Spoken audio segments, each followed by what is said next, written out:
सही कहा है किसी ने, जो तकदीर में लिखा है वो आपको किसी न किसी तरह मिल ही जाएगा। कोई आपके हाथ से छीन नहीं सकता, लेकिन आपकी तकदीर से कोई छीन नहीं सकता। देर से ही सही, जो आपकी तकदीर में लिखा है वो आपको ज़रूर मिलेगा। आज की कहानी बड़ी ख़ास है, इसलिए इस कहानी को अंत तक ज़रूर सुनिए, क्योंकि ये कहानी आपकी ज़िंदगी बदल सकती है। पुराने समय की बात है। एक विशाल और समृद्ध राज्य था, जिसका नाम शांतिपुर था। इस राज्य के राजा विजेंद्र सिंह थे, जो अपने न्याय और प्रियता और प्रजा के प्रति समर्पण के लिए प्रसिद्ध थे। राजा का दरबार सदा विद्वानों, सेनापतियों और मंत्रियों से भरा रहता था। इसमें से एक थे राज्य के राजगुरु, जिन्हें आचार्य देवेंद्र के नाम से जाना जाता था। आचार्य देवेंद्र एक विद्वान और तपस्वी व्यक्ति थे, जिनकी गहरी विद्या और ज्योतिषी में महारत थी। उन्होंने राज्य को कई बार संकटों से बचाया, इसलिए राजा और प्रजा दोनों ही उनका बहुत सम्मान करते थे। राजगुरु का एक निजी स्कूल भी था, जो एक शांत नदी के किनारे बसा हुआ था। वह अधिकतर समय वही बिताते थे। गांव के बच्चों को पढ़ाते, जीवन के महत्व को सिखाते थे। वह दरबार में केवल विशेष अवसरों पर ही आते थे, और जब भी आते सभी उनके विद्वान और ज्ञान का आदर करते थे। एक दिन आचार्य देवेंद्र दरबार में पहुँचे। उस दिन राजा विजेंद्र सिंह को गहरी चिंता में डूबा हुआ देखकर उन्होंने पूछा, महाराज, आपकी चिंता का कारण क्या है? राजा ने गहरी सांस लेते हुए कहा, आचार्य, मेरी बेटी राजकुमारी चंद्रिका अब विवाह योग्य हो गई है। वह बहुत ही गुण, बुद्धिमान और सुंदरी है, लेकिन अब तक उसके लिए उपयुक्त वर नहीं मिल पाया है। ये सोचकर मैं चिंतित हूँ कि उसके लिए सर्वश्रेष्ठ वर कौन हो सकता है। आचार्य देवेंद्र ने गंभीरता से कहा, महाराज, यदि आप अनुमति दे तो मैं राजकुमारी की कुंडली देख सकता हूँ। शायद उससे कुछ संकेत मिल सके, जिससे हमें उचित वर का चयन कर सके। राजा ने सहमति दी और राजकुमार की कुंडली आचार्य देवेंद्र के सामने रखी गई। आचार्य कुंडली को ध्यान से पढ़ना शुरू किया और धीरे धीरे उनके चेहरे पर गंभीरता छा गई। उनकी मुंह तन गई और आंखें में आश्चर्य के भाव आ गए। आचार्य देवेंद्र ने गहरे विचार में डूबते हुए कहा, महाराज, राजकुमारी चंद्रिका की कुंडली अत्यंत विलक्षण है। वह प्रतिभा की धनी है और उसका भाग्य अत्यंत उज्जवल है। उसकी कुंडली में लिखा है कि जिसके साथ भी उसका विवाह होगा, वह व्यक्ति राजा से महाराजा, महाराजा से सम्राट और सम्राट से चक्रवर्ती सम्राट बन जाएगा। उसकी उपस्थिति जिस कुल में भी की जाएगी, उस कुल का भाग्य उदय होगा और वह कुल उन्नति के शिखर पर पहुंच जाएगा। राजा विजेंद्र सिंह ये सुनकर तो गए, लेकिन तभी आचार्य देवेंद्र के मन में एक कुटिल विचार आया। उन्होंने सोचा, यदि ऐसा ही है तो क्यों न मैं इससे विवाह कर लूं।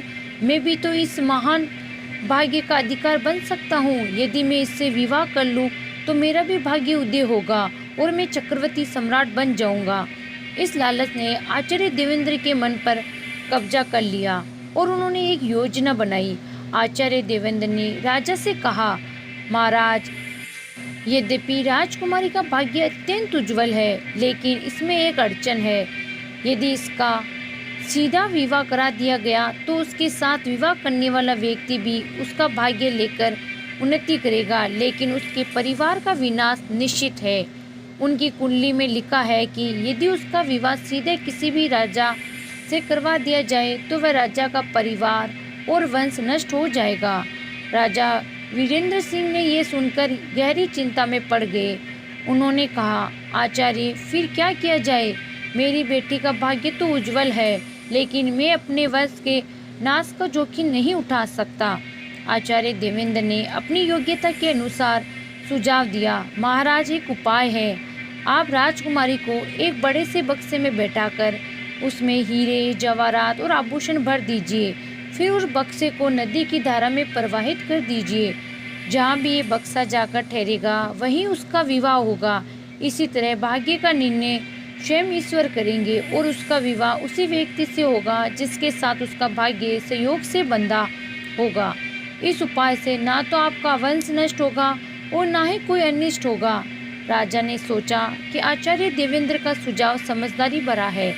उन्होंने आचार्य की बात मान ली और उसी दिन राजकुमारी को एक बड़े बक्से में बैठा दिया गया। बक्से में अमूल्य आभूषण और हीरे जवाहरात भर दिए गए। राजकुमारी चंद्रिका ने अपने पिता के आदेश का पालन किया। हालांकि उनका मन उदास था, वह समझ नहीं पा रही कि उसका भविष्य क्या होगा। बक्से को नदी में प्रवाहित कर दिया गया और वह धीरे धीरे नदी की धारा के साथ बहने लगा। उधर आचार्य देवेंद्र ने अपने शिष्य को निर्देश दिया कि वे नदी के किनारे जाकर उस बक्से को पकड़े और उसके कक्ष में लाकर बंद कर दे।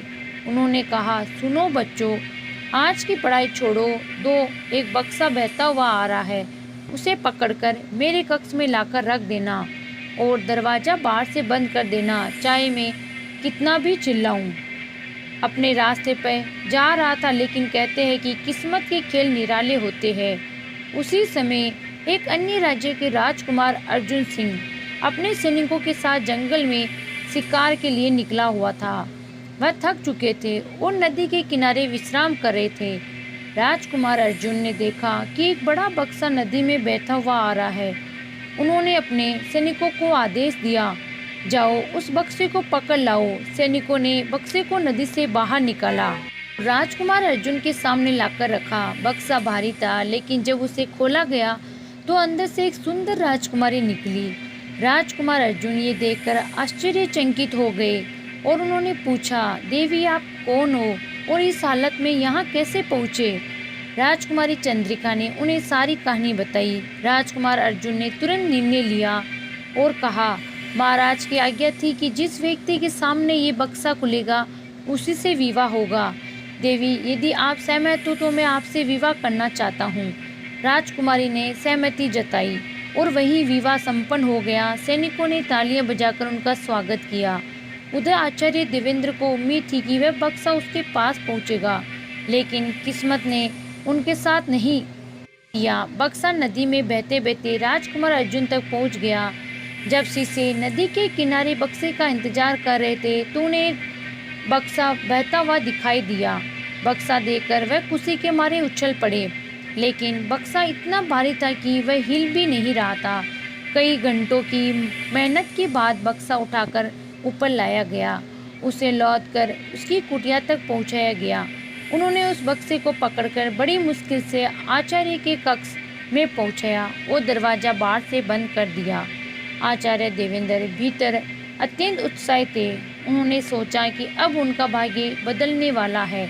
उन्होंने बक्से को खोला, लेकिन जैसे ही वह बक्सा खुला उसमें से एक जिंदा भालू निकला। ये वही भालू था जिसे राजकुमार अर्जुन ने जंगल में शिकार के दौरान पकड़ा था और उसे बक्से में बंद कर दिया था। भालू बाहर निकला और आचार्य देवेंद्र पर हमला कर दिया। आचार्य देवेंद्र चिल्लाने लगे, बचाओ बचाओ, लेकिन शिष्य बाहर खड़े थे। उन्हें आदेश दिया गया था कि दरवाज़ा न खोले। उन्होंने आश्चर्य की आवाज़ को अनसुना कर दिया। अत्यंत भालू ने आचार्य देवेंद्र को मार डाला। ये उनकी लालसा और धोखे का परिणाम था। ये कहानी हमें ये सिखाती है कि लालच और धोखे का अंत हमेशा विनाशकारी होता है। आचार्य देवेंद्र ने अपनी विद्या और ज्ञान का दुरुपयोग किया और परिणामस्वरूप उन्हें अपने जीवन से हाथ धोना पड़ा। भाग्य और सहयोग का खेल हमेशा हमारे नियंत्रण में नहीं होता। जो होना होता है वह होकर ही रहता है। हमें अपने मन में आने वाली बुराई को कभी भी अपने ऊपर हावी नहीं होने देना चाहिए, क्योंकि यदि हमने अपने अंदर के लालच और बुराई को काबू नहीं कर पाए तो उनका परिणाम सदैव विनाशकारी होता है। बाकी अगर ये कहानी आपको अच्छी लगी हो तो हमारे वीडियो को लाइक एंड चैनल को सब्सक्राइब अवश्य करें।